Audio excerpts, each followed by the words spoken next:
Bom estar aqui com vocês nessa terça-feira de estudo, dando continuidade aos nossos estudos aí da Carta de Coríntios.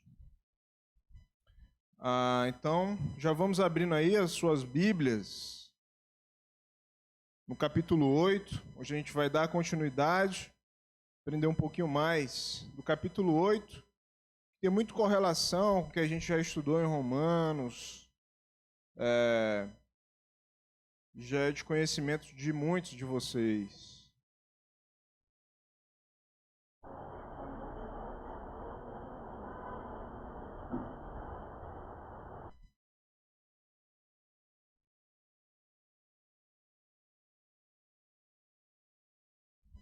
Amém.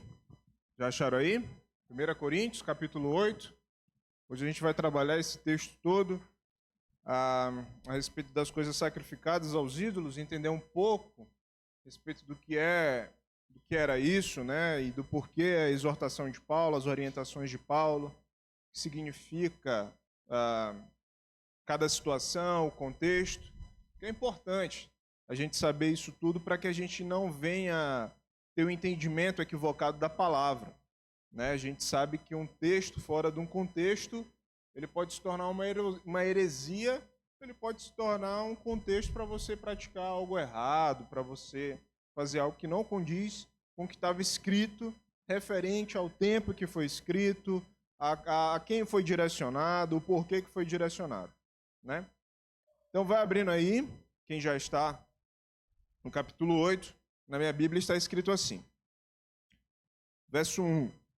No que se refere às coisas sacrificadas a ídolos, sabemos que todos temos conhecimento. O conhecimento leva ao orgulho. Obrigado. Mas o amor edifica. Se alguém julga conhecer alguma coisa, ainda não conhece como deveria conhecer. Mas se alguém ama a Deus, esse é conhecido por ele. Quanto a comer alimentos sacrificados a ídolos, sabemos que o ídolo por si mesmo não é nada no mundo, e que não há senão um só Deus. Porque ainda que existam alguns que são chamados de deuses, quer no céu ou sobre a terra, como há muitos deuses e muitos senhores, para nós, porém, há um só Deus, o Pai de quem são todas as coisas e para quem existimos, e um só Senhor, Jesus Cristo, por meio de quem todas as coisas existem e por meio de quem também nós existimos. Entretanto, nem todos têm esse conhecimento. Alguns, acostumados até agora com o ídolo, ainda comem desses alimentos como se fossem sacrificados a ídolos. E a consciência destes, por ser fraca, vem a contaminar-se. Não é a comida que nos torna agradáveis a Deus, pois nada perderemos se não comermos e nada ganharemos se comermos. Mas tenham cuidado com essa liberdade de vocês, que não venha de modo algum a ser tropeço para os fracos. Porque se alguém enxergar você, que tem conhecimento, sentado à mesa no templo de um ídolo, será que a consciência do que é fraco não vai ser induzida a participar de comidas sacrificadas a ídolos? E assim, por causa do conhecimento que você tem, perde-se o irmão fraco pelo qual Cristo morreu. E desse modo, pecando contra os irmãos, ferindo a consciência fraca que eles têm, é contra Cristo que vocês estão pecando. E por isso, se a comida serve de escândalo ao meu irmão, nunca mais comerei carne, para que não venha a escandalizá-lo. Amém? Vamos ter um momento de oração. Deus, nós te agradecemos, Pai, por esse dia de hoje, te agradecemos pela liberdade que temos de podermos desfrutar desse momento aqui, Deus, de aprender da Tua palavra e dessa palavra estar acessível a nós, para que nós possamos analisá-la, estudar e observar o quão bondoso o Senhor é, e quão maravilhoso o Senhor é, quão Deus de amor e graça o Senhor é sobre as nossas vidas. Tua palavra só nos basta, mas nos dê entendimento pelo Teu Espírito Santo, nos coloca filtro nos ouvidos, Pai, nos clareia os olhos para que possamos compreender, Pai, o significado de cada coisa que o Senhor nos orienta, de cada coisa que o Senhor derrama sobre nós para transformar as nossas vidas e a vida de quem está ao nosso redor, Pai. Assim nós choramos e te agradecemos em nome do Senhor Jesus Cristo. Amém. Amém. Glória a Deus. Aqui, Paulo especificamente, ele vai dar continuidade àquilo que ele estava falando em Romanos, mas trazendo para a igreja de Corinto. Como já foi estudado, a gente já sabe o contexto da igreja de Corinto.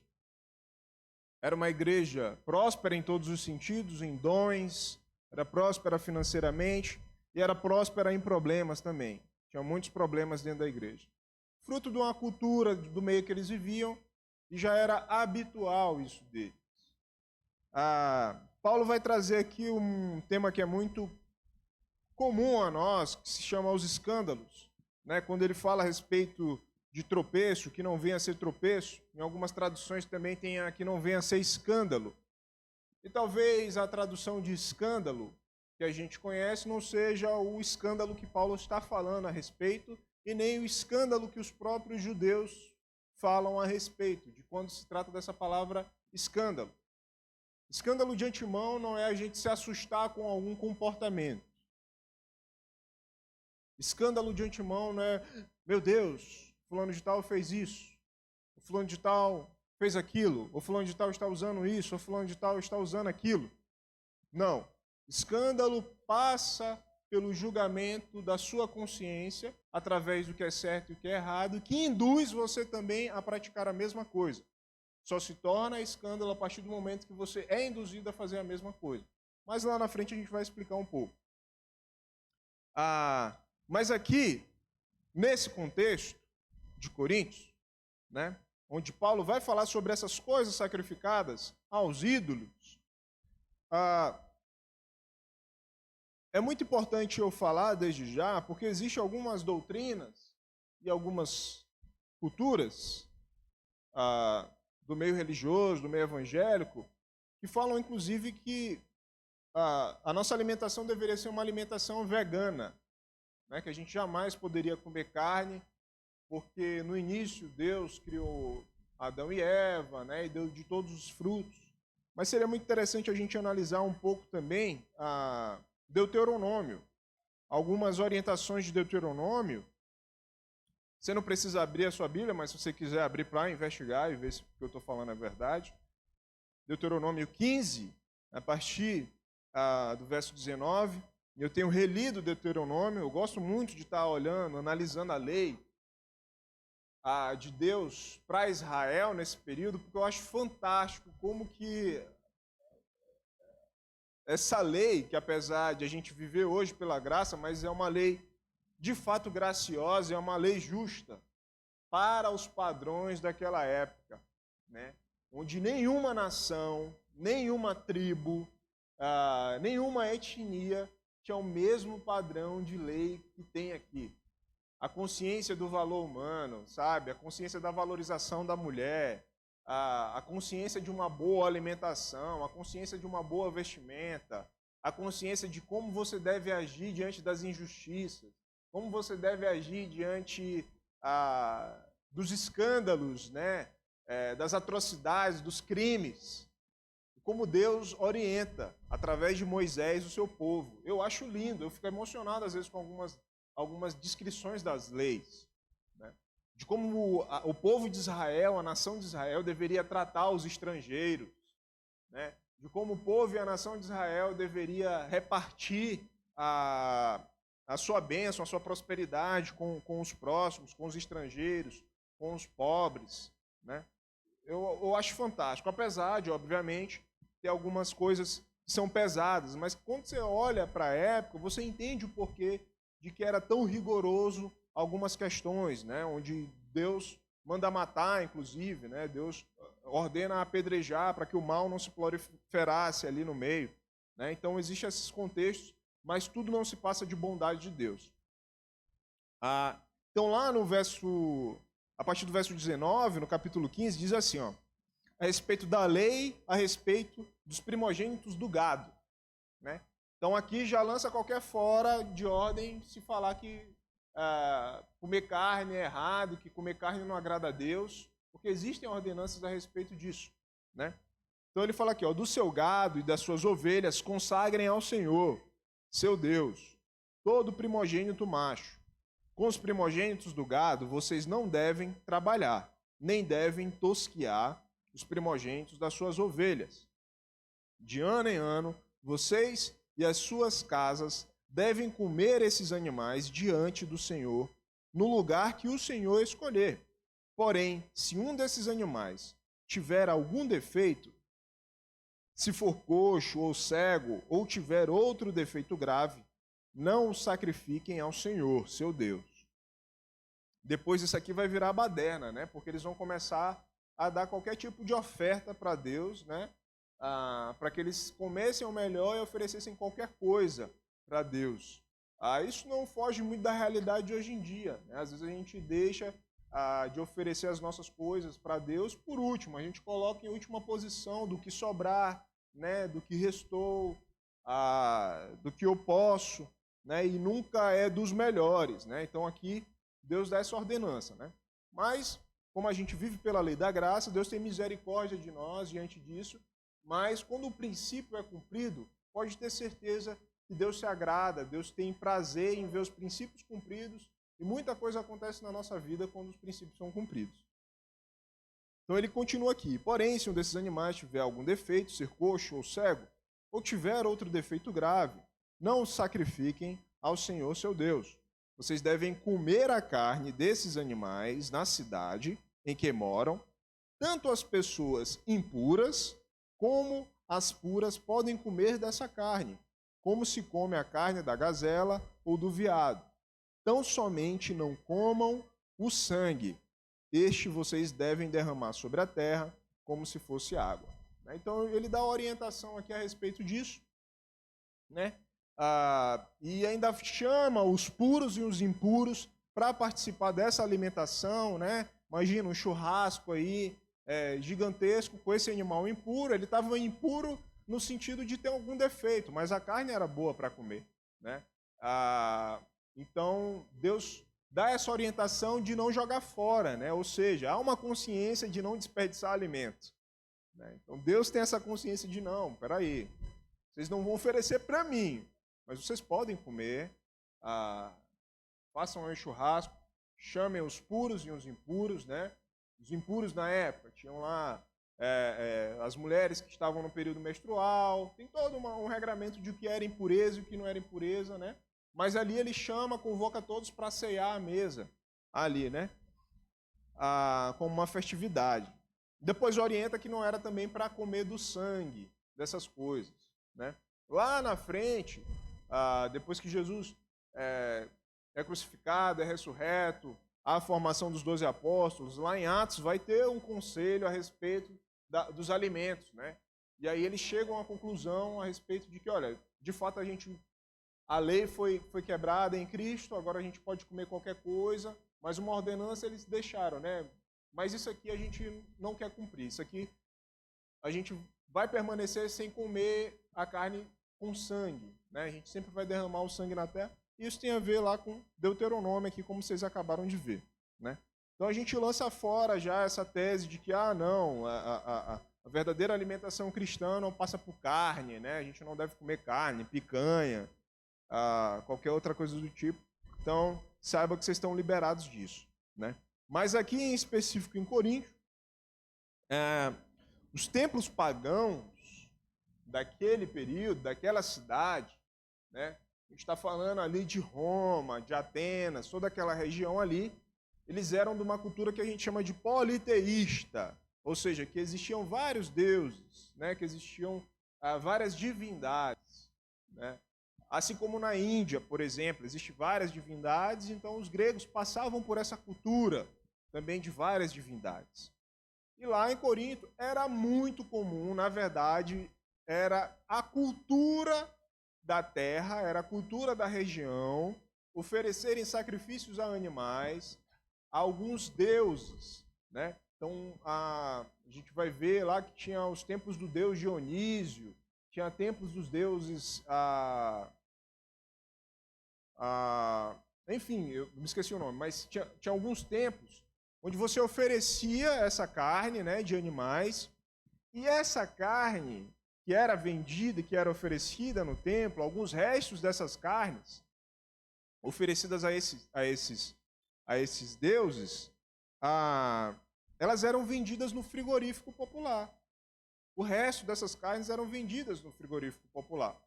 Então imagina vocês aqui na região do Jardim das Margaridas, a gente tem aqui a Fribal, né? Imagina que a carne da Fribal era uma carne que foi sacrificada à entidade tal. Isso era muito comum para nós, isso seria comum para nós. A gente já saberia que se a gente fosse comer carne, a gente saberia que a carne que estava disponível na cidade era uma carne consagrada aos ídolos, porque isso já era a raiz da cultura. Já era cultural daquele lugar. E quando entra o evangelho, e quando entra todo o conhecimento, houve uma confusão muito grande dentro da igreja a respeito dessas coisas.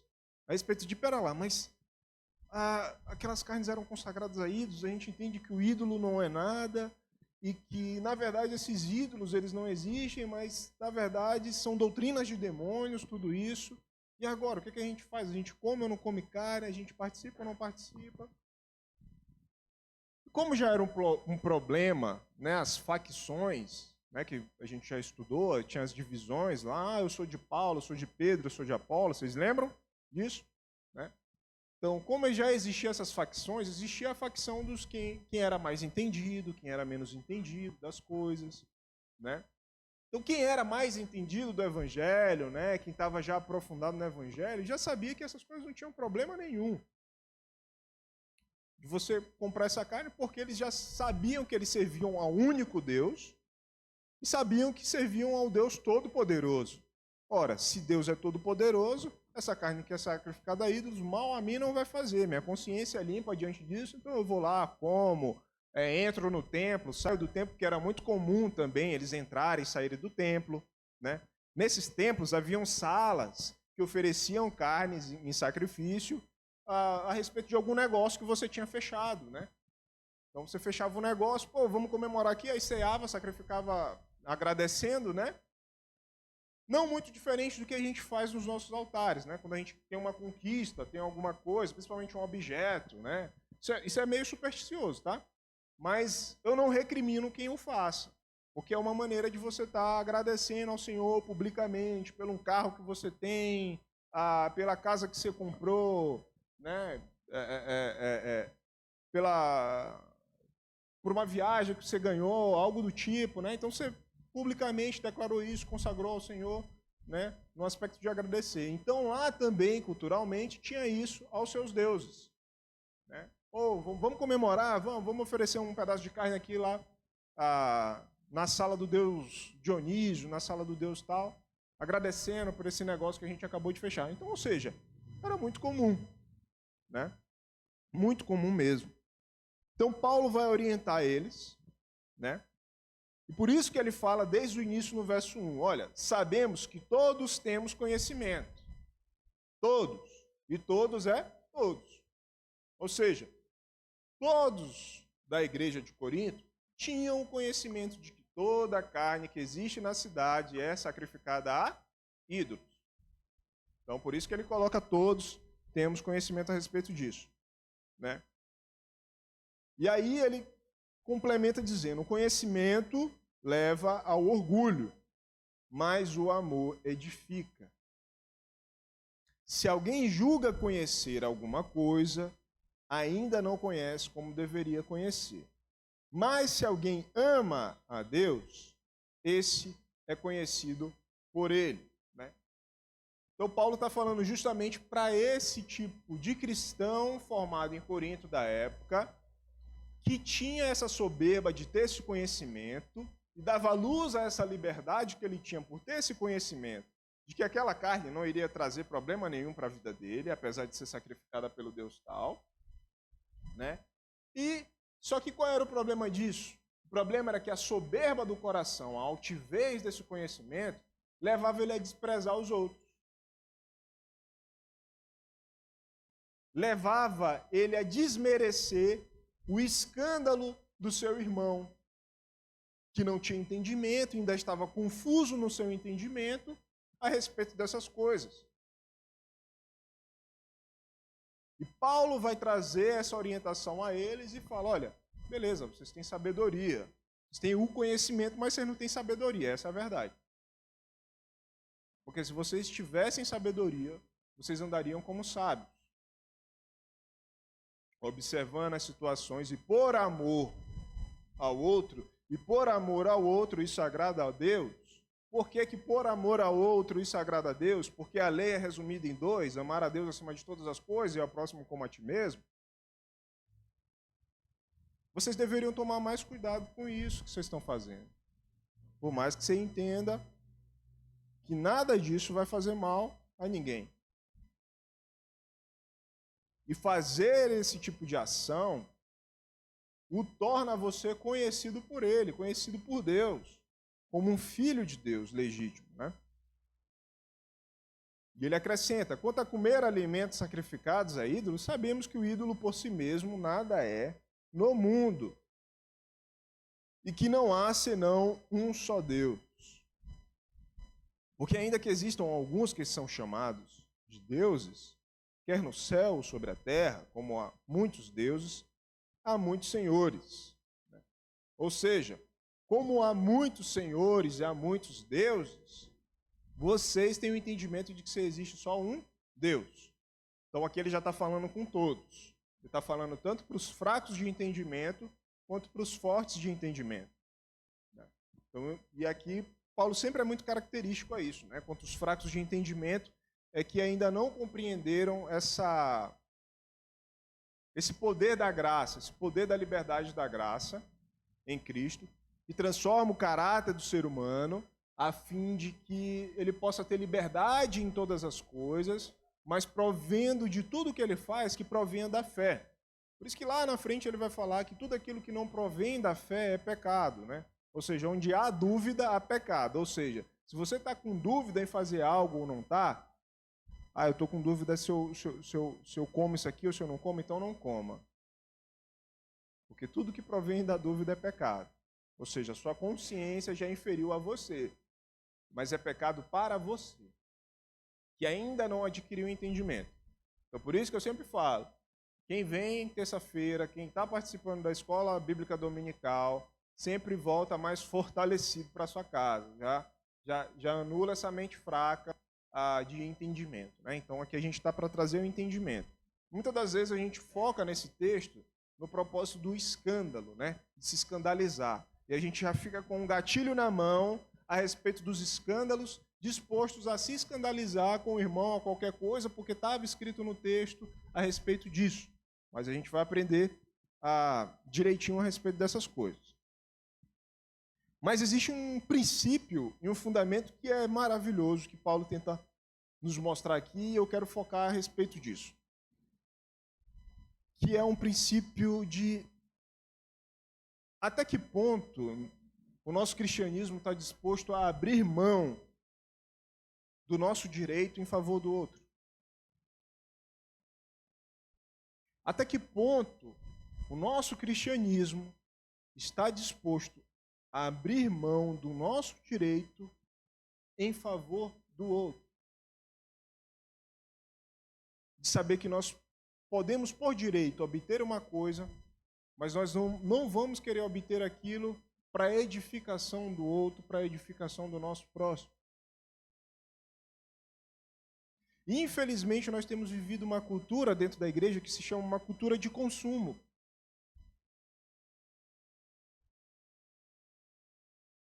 O nosso intuito, quando nós viemos à igreja, principalmente ao domingo, é de consumir uma palavra para que nós tenhamos uma semana abençoada.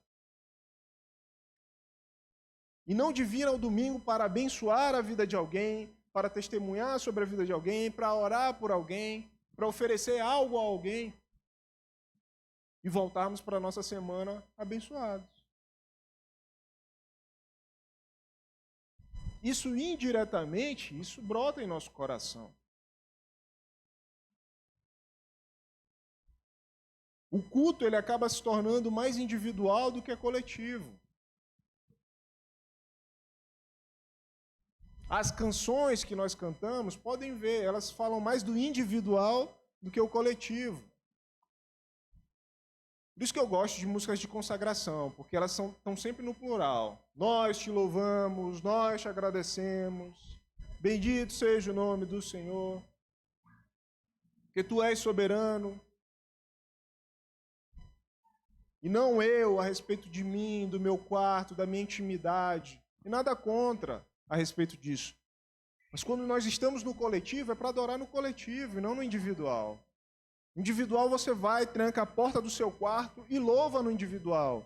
Os seus sentimentos, as suas perspectivas sobre Deus, sobre as suas dores. Mas quando a gente vem para o culto,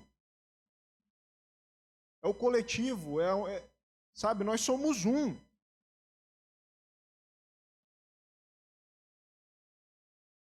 Adorando ao Senhor. Então quando a gente se depara com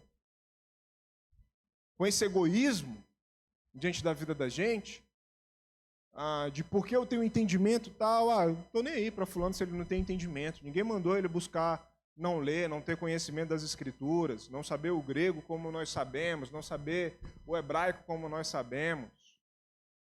Se ele quer sair desse modo fraco, ele tem que buscar, ele tem que correr atrás. E eu vou viver aqui, eu sei que eu estou fazendo certo e pouco me importa. Isso mostra o caráter do ser humano, que ele ainda não está ao ponto de ser como Cristo. Porque Cristo, sendo Deus, não ousou ser como Deus, mas esvaziou-se a si mesmo, a fim de abrir mão do seu direito. Ele abriu mão do seu direito em várias situações. Quando ele sentiu fome, ele abriu mão do seu direito de clamar aos anjos para que lhe dessem comida. Quando ele sentiu dor, ele abriu mão de não sentir dor.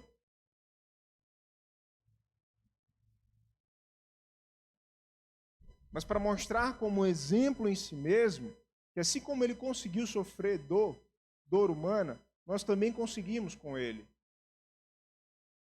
Assim como ele abriu mão de todo o seu poder, em diversas situações, e isso vai dos pequenos detalhes da nossa vida. Às vezes uma briga de casal, às vezes uma briga que a gente tem em casa, você está disposto a abrir mão do seu direito diante dessa briga, mesmo você sabendo que você não estava errado, de pedir perdão? Para que mutuamente vocês sejam edificados? Só quem tem a capacidade de fazer isso é quem de fato está em verdadeira comunhão com Deus Pai, Deus Filho e Deus Espírito Santo. Busquemos nele essa força, busquemos nele esse caráter transformador de conseguir abrir mão em favor do nosso próximo. E olha que o exemplo que eu dei é um exemplo simples e é do nosso próximo mais próximo. Imagina o nosso próximo desconhecido.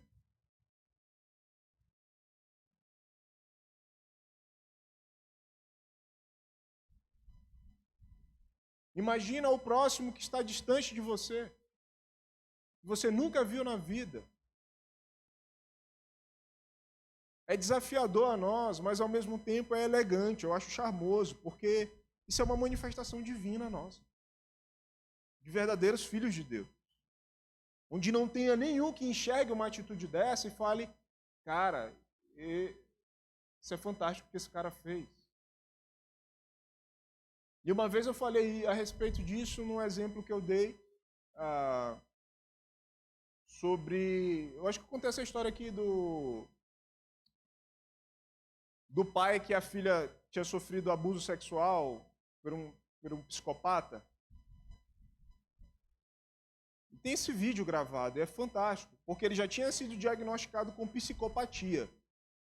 Psicopatia é patológico. Patológico significa dizer que é uma doença. Se é uma doença, logo esse homem não tem sentimento nenhum por nada. Por isso que esses serial killers, eles matam e não sentem remorso, eles matam e não sentem um prazer em si, mas eles gostam de estar naquele movimento.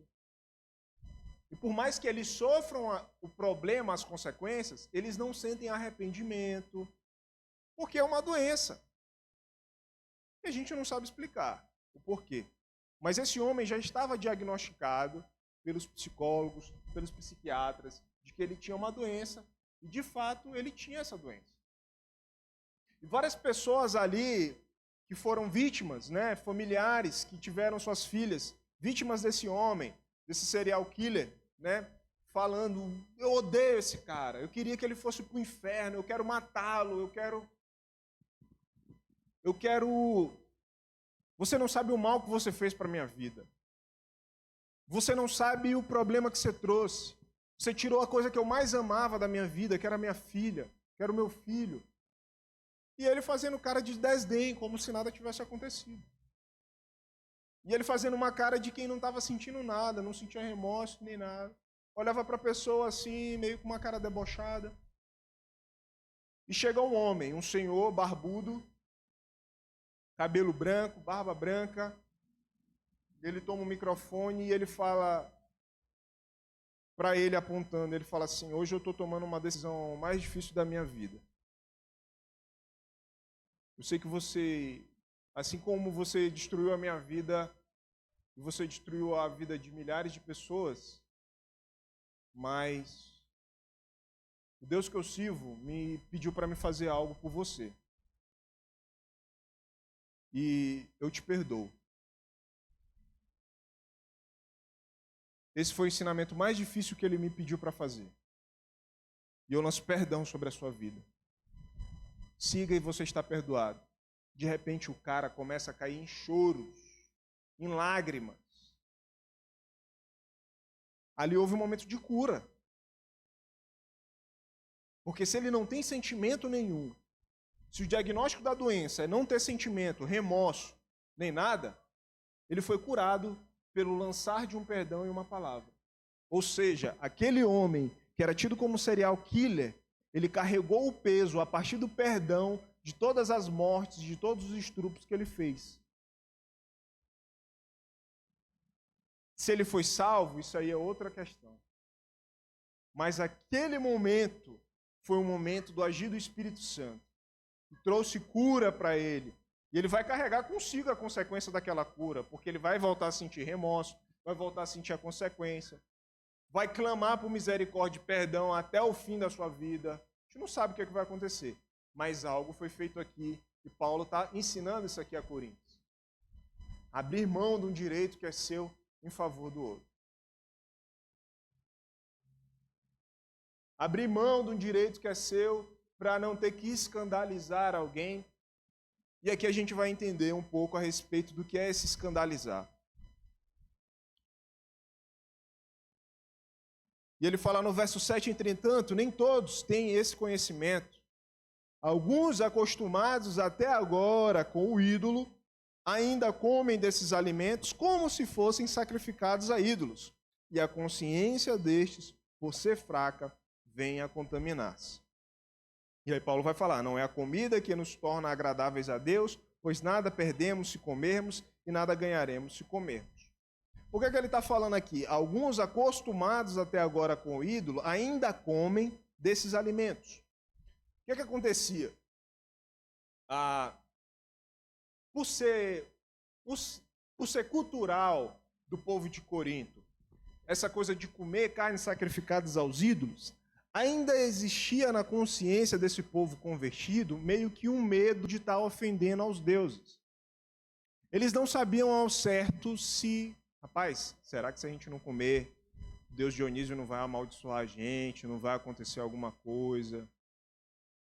Mas ao mesmo tempo eles sabiam que o ídolo não era nada. Sabe aquela desconfiança que bate às vezes?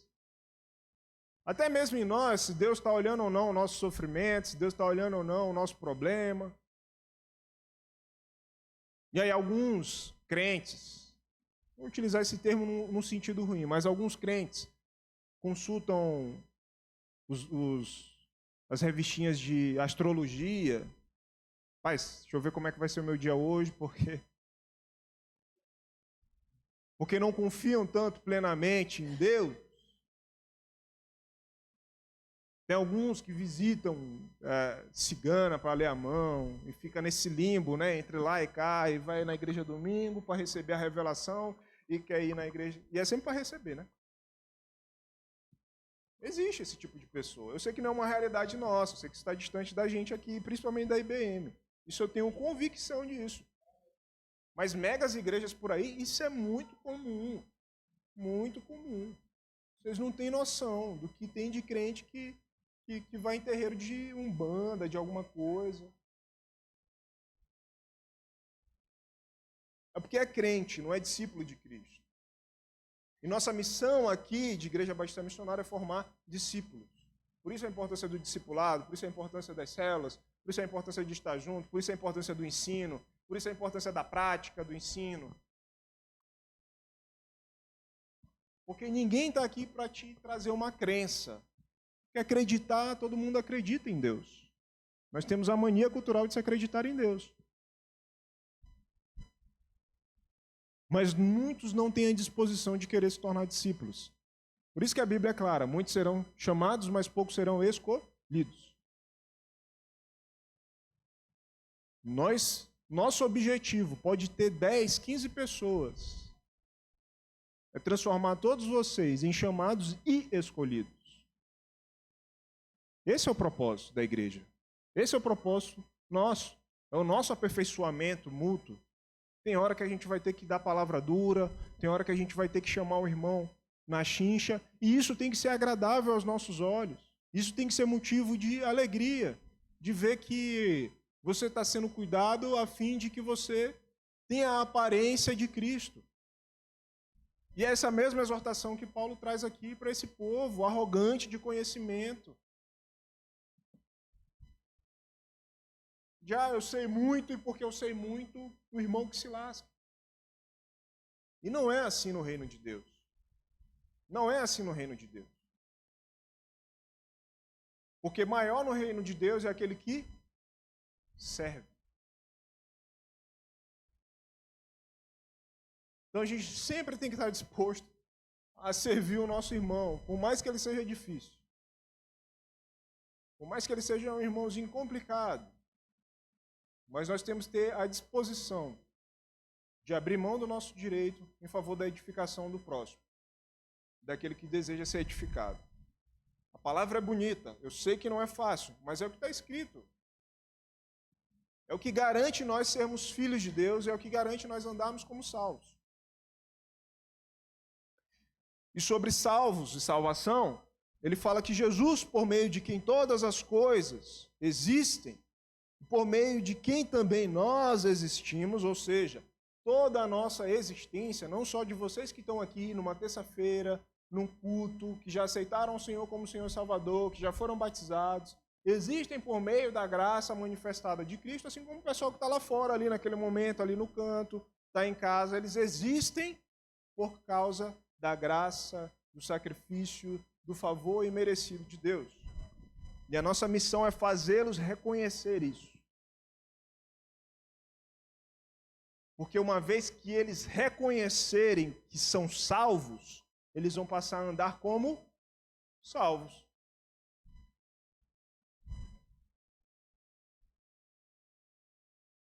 Porque por meio de Cristo, tudo que existe, tudo que vivemos, tudo que desfrutamos, a alegria da nossa família, a alegria de mais um ano de vida, os netos, as conquistas financeiras, as conquistas profissionais, tudo isso que nós temos é por meio da graça manifestada de Cristo.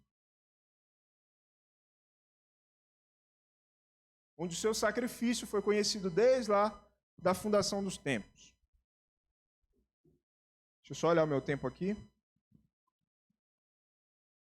Então, não é comida que nos torna agradáveis a Deus, pois nada perderemos se comermos. Então a gente já entendeu que a comida não é um problema algum. Mas tenham cuidado, e aqui ele começa num tom mais pesado para a linha deles. Mas tenham cuidado, porque essa liberdade de vocês não venha de algum modo a ser tropeço, ou seja, escândalo, para os fracos.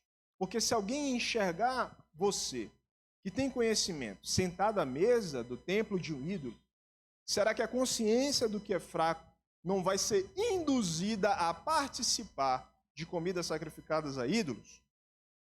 Ele faz a pergunta. Quando nós falamos de tropeço, quando nós falamos de escândalo, não se engane que qualquer coisa é escândalo, qualquer coisa é tropeço. É motivo de tropeço. Porque vamos lá. Se assim o fosse, Jesus teria sido motivo de escândalo e tropeço para muitas coisas do que ele fez.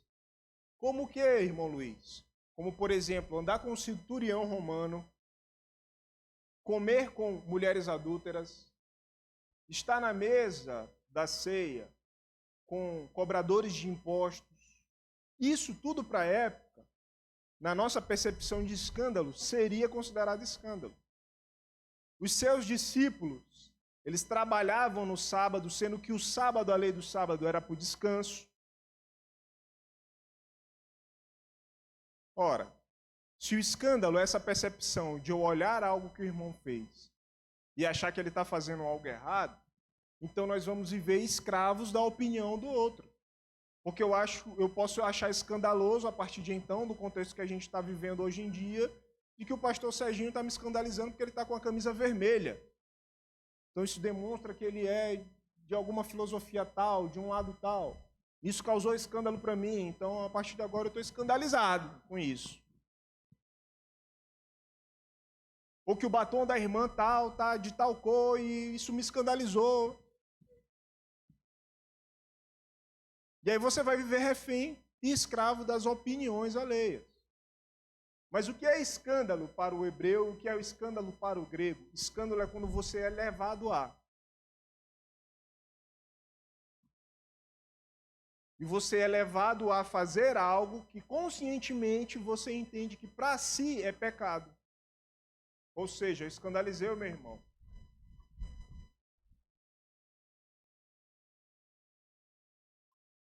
Por exemplo, vou trazer aqui uma comida, por exemplo. Você vai viajar para a Bahia. Na Bahia e tal, muitas comidas gostosas, muqueca, peixe e tal. Você quer comer um acarajé. Você vê lá a baiana, todas por obrigação, por lei, tem que estar vestidas de baianas. Você vai já fazer uma associação ao candomblé. Mas aí você olha lá, pô, meu irmão, o irmão Luiz lá estava comendo um acarajézão e estava gostoso pra caramba. Ah, eu vou lá também. Mesmo achando que, sabe, que aquilo ali é de... que aquilo ali foi oferecido para magia, para alguma coisa, elas são de outra... E aí você vai, opa, eu fui pedra de tropeço naquele momento para você. Porque a sua consciência fraca de não entender que o acarajé não é nada, que aquela baiana que está vestida de baiana, às vezes é até crente, porque ela só está seguindo uma norma legislativa da cidade, eu levo você e conduzo você a um pecado. Isso é escândalo. É isso que está descrito aqui. E não é a opinião, a mera opinião de fulano de tal. Eu me lembro que uma vez, assim que eu comecei a levar umas ministrações e tal, lá na igreja União em Cristo, lá na cidade operária, e era culto dos jovens, sábado culto dos jovens, Dileno ia cantar, quem não conhece Dileno é um grande amigo meu e canta rap e tal, rap cristão, conta o testemunho dele e tal. Tava eu e Dileno, eu ia pregar, Dileno ia cantar, e culto jovem. Culto jovem, eu já era da igreja, já há muito tempo, todo mundo me conhecia e tal. E tinha um irmão novo, que ele era do Ceará, lá. E aí eu fui, o púlpito estava embaixo e tal, eu fui de boné, estava fazendo a palavra de boné. Bonézinho para trás e tal. E aí deu uma palavra lá, não me lembro o que foi que eu preguei e tal. Mas olha só como é que é o caráter de Deus na vida do irmão. E é essas coisas que a gente tem que aprender a ser. Ele não saiu falando para ninguém que estava escandalizado ou que achava um absurdo alguém estar pregando a palavra de Deus de boné. Ele me chamou num canto, falou assim: meu irmão, você acabou de dar uma palavra abençoadora. Que palavra maravilhosa que você deu. Mas deixa eu te falar uma coisa. Tu não acha uma falta de respeito com Deus você pregar de boné para trás, numa igreja, onde é o templo sagrado do Senhor, ele já vinha de uma outra doutrina, né, de uma outra linha. E eu falei: irmão fulano, muito obrigado por você ter conversado comigo e falado isso para mim. Porque nós vamos esclarecer a respeito disso. E aí eu fui em alguns textos bíblicos e falei: olha, vamos lá, só para a gente começar a história nossa. Eu respeito o senhor e se isso foi uma ofensa, me perdoe, não foi essa a intenção, né? Mas você considera que a igreja é o local onde existe a presença do Senhor, onde está a presença ali verdadeira de Deus? Ele: sim, eu creio. Você lembra o que aconteceu com Moisés quando Deus apareceu na sarça ardente para ele, e que ali era a terra santa? Qual foi a primeira coisa que ele mandou ele fazer? Tirar as sandálias, porque era terra santa. Se o Senhor considera que o templo, a casa de Deus, é o lugar santo, sagrado, então a primeira coisa que a gente deveria fazer era tirar os nossos pés imundos que passaram pisando merda por aí e a gente entrou no templo sagrado do Senhor. Então a gente já deixaria a nossa chinela, as nossas coisas na porta, para a gente não ser uma ofensa e uma pedra de tropeço ao Senhor. Aí ele: meu irmão, é verdade. Eu não tinha pensado nisso. E aí eu fui para Oséias. Eu falei assim: olha, o povo estava tão preocupado com vestimenta, que Oséias vai dar uma ordem e falar assim: ó, não rasguem as vossas vestes, mas rasguem o seu coração. Porque vocês estão vivendo de aparência, não é a aparência. É a transformação do caráter de vocês. E ele falou: meu irmão, é mesmo. Eu falei: um boné não vai ofender a Deus. Porque se o boné que está limpo é uma ofensa a Deus, o teu tênis, o teu sapato que está imundo, é muito mais ofensa a Deus. E aí ele entendeu, a gente foi junto caminhando, e Dileno do lado aqui, caminhando junto comigo também. Dileno tinha um jeito todo de cantor de rap e tal. Ele: meu irmão, não, é verdade. Não, olha, porque eu vim de uma linha mais tradicional e não sei o quê. Eu falei assim: não, e o senhor está certíssimo. Se isso é uma ofensa para o senhor, eu não venho mais de boné para a igreja. Ele: não, meu irmão, pode ficar tranquilo, que eu já entendi. Eu entendi o recado. Ou seja, foi um momento de edificação mútua. Foi um momento de entendimento. Então, se algo te escandaliza num irmão teu, por algo, não dê apenas sua mera opinião e saia correndo para o pastor falar: olha, pastor, eu estou escandalizado porque o irmão do louvor está alguma coisa. Não, chama o irmão do louvor, questiona ele, fala com ele, que ele lhe dê posições bíblicas e não posições pessoais. Porque se ele te der uma posição pessoal, aí sim ele vai estar em pecado, porque ele não tem argumentação bíblica. Então, tudo na nossa vida tem que ser baseado na palavra. Amém? Então, tudo na nossa vida tem que ser baseado na palavra. E aqui Paulo também estava baseado na palavra ao dar essa exortação de: olha, tomem cuidado quando vocês saírem do templo. Porque, pera lá, você vai ferir a consciência do outro? Não é assim que funciona. Porque eles já têm o desenvolvimento, já são caídos a comer as carnes sacrificadas, sabendo que são sacrificadas a ídolos por medo de sofrer algum dano do ídolo. E tu, que é entendedor das coisas, ainda vai lá e colabora para que ele continue nessa prática? Não, pelo amor de Deus, meu irmão. Não faça isso, porque Deus não te reconhece como filho. Porque um filho de Deus não reage dessa forma. E é por isso que as coisas que Jesus fez não eram motivos de escândalo. Porque ele não induzia ninguém a tropeçar. Mas era só uma falação, um murmurinho, para apresentar o que a lei queria descrever. O que as normas estavam dizendo a respeito. Aí, quando ele senta na mesa, ele não lava a mão para comer. Ah, por que tu não lava a mão, sendo que Deus mandou lavar a mão? Meu irmão, não era isso, não é profanação ao Senhor. Isso foi questionando Jesus, tá? Os fariseus questionaram Jesus até o lavar da mão dele. Por que ele não comia antes de molhar a mão? Ou seja, já estava cometendo escândalo se a gente fosse entender escândalo da forma que nós entendemos. E não foi isso. E assim, por causa do conhecimento que vocês têm, perde-se o irmão fraco, pelo qual Cristo morreu. Deste modo, pecando contra os irmãos, ferindo a consciência fraca que eles têm, é contra Cristo que vocês estão pecando. E por isso, se a comida serve de escândalo ao meu irmão, nunca mais comerei carne, para que não venha a escandalizar. Abrir mão do seu direito para a edificação espiritual do outro. Abrir mão de um convencimento de que você tenha plena certeza de que mal nenhum faz, que não há problema nenhum, sendo apreciado da forma correta, sendo comido da forma correta, mas que por conta de um irmão, você diante dele, você não faça isso. E lá na frente ele vai falar a respeito de que quem te oferece as coisas e te comunica que aquela coisa foi sacrificada a tal ídolo. Quando a pessoa te comunica, ela está querendo te pôr à prova. E Paulo vai falar isso lá na frente. Ele fala, ó, é melhor que não coma, para você não ferir a consciência de quem está te oferecendo. Porque quem está te oferecendo está com segunda intenção. Está no entendimento de que, por ele não ter o conhecimento, de achar que é errado comer aquilo. Né? Tipo assim, rapaz, eu vou oferecer para Hugo, eu sei que Hugo é crente.